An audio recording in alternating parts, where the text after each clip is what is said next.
First at 11, police are on the hunt for the gunman responsible for a violent night in Miami. There were 3 shootings just hours apart that took the lives of 2 people, including a 15-year-old boy. CBS 4 was the only station at a vigil held tonight for the teenager who was gunned down while riding his bike. And tonight, a 3rd victim is still recovering in the hospital. CBS 4's Donna Rapato is live at Jackson Memorial Hospital with the community's response to this violence. Donna?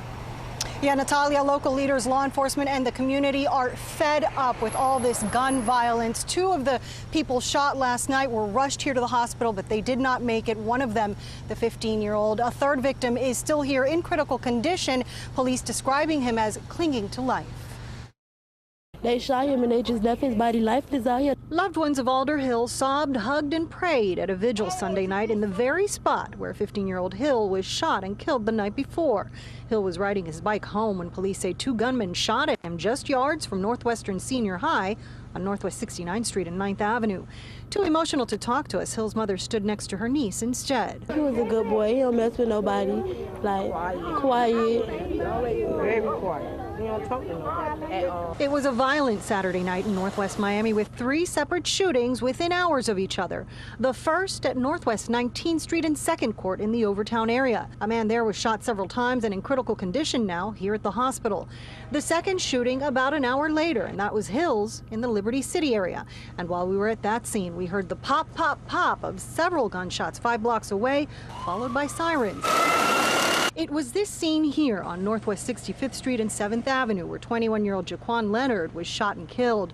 The recent gun violence, many of the shootings deadly, many involving teenagers and children, has outraged Miami-Dade School Superintendent Alberto Cavallo. He tweeted Sunday morning, Miami wakes to the horrible news of 3 overnight shootings with one of the victims as young as 15. Heartbreaking, senseless, unacceptable.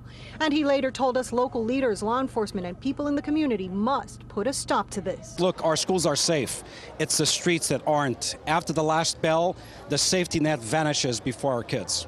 Meanwhile, 15-year-old Hill won't be going back to Alapata Middle School, where he was an 8th grader. We got to put my little cousin in the ground. And police are looking into motives and possible connections between these shootings. But in the meantime, they hope for information that can lead to these killers. If you can help them with that, call them at Miami-Dade Crime Stoppers, that number 305-471-TIPS. And again, you can stay anonymous. We're live at JMH. Donna Rapato, CBS 4 News Tonight.